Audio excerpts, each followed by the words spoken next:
What's going on, sick ducks and dubers? It's LilFin here, and today I have another story for you guys. This story took place over this past weekend, and it's about a snowboarding trip, and also my dad locking me out of the house. If you guys like this video, give it a thumbs up, and without further ado, let's get into it. So, my friend Michael and I decided to go to the mountain this weekend. We've been meaning to go snowboarding for a while, and it just hasn't happened yet this season. So, we pack up and we leave Sunday morning. We get to the mountain to meet up with Michael's friends who were really cool, and we had a good day together just snowboarding and hitting the slopes. There was also one point where I was trying a black diamond at this mountain, and granted, I've went down black diamonds before. It was just a little icy out, and this black diamond was pretty steep, and I started going down it, and I caught an edge, and my board slipped out from underneath me, and I literally rode down this entire mountain on my butt, just like Chevy Chase from A Christmas Vacation. It was insane, bro. I got some crazy speed. No one was in front of me, and I think I probably went about 150 feet, like on a downward slope. It was friggin' cool. But besides that, towards the end of the night, I was riding down this one trail trying to catch up with me and Michael's friend Tyler. I stopped trying to catch up with Tyler after a bit because I noticed that Michael was a little far behind, so I stopped and I waited for Michael to come down. As Michael's coming down,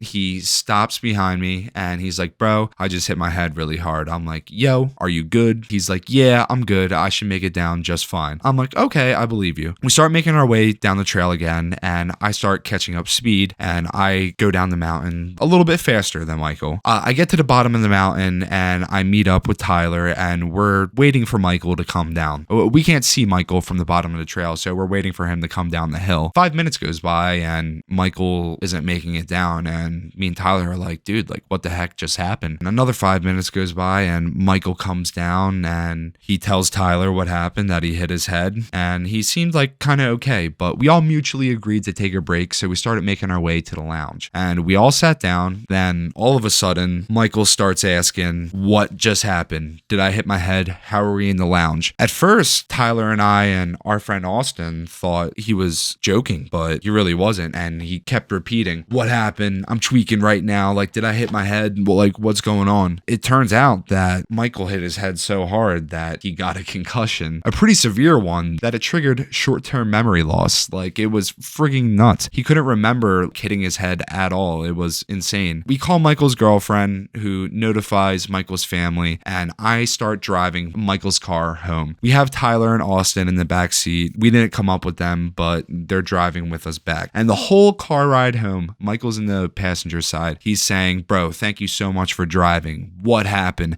Did I hit my head? Like, I'm tweaking right now. Like, I just feel so lost." And I felt for Michael. Like, I really did. But he just didn't understand that he was repeating himself and talking in circles. Michael's okay, by the way. We all drove home. We were fine. I dropped off Tyler and Austin. We make it to Michael's house. Michael's girlfriend drops me off at my house, and Michael's girlfriend takes him to his dad's house, and Michael's good now, so no need to worry about him. But the story gets interesting when I get to my house, and I'm walking up to my house. I put my key in, I unlock the lock, and I try and open the door, but the chain lock is still on the door. And I'm like, that's weird. I try calling my dad, doesn't answer. I call him again, doesn't answer again. Call him a third time, doesn't answer. I'm like, crap, I'm stuck outside. I could sleep in my car, but I don't want to sleep in my car. I want to sleep in my bed after a long day of snowboarding. So what does one do? I started ringing on the doorbell a lot. 1, 2, 3, 4, 5, 6, 7, 8, 9, 10. My dad's a little bit older, so it's harder for him to hear. So I was just, ringing it to make sure that he heard me. I do that for about 30 seconds. He doesn't answer.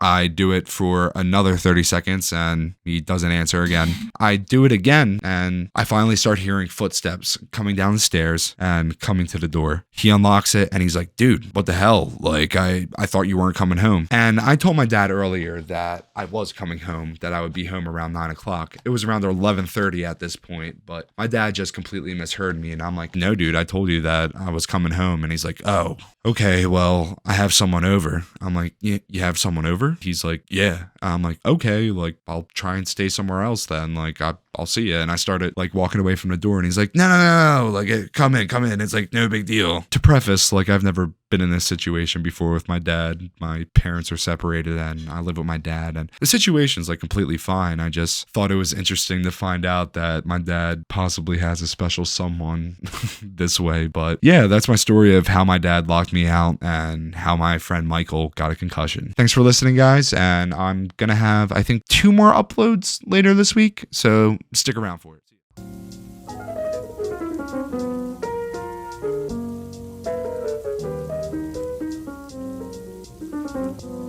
I'm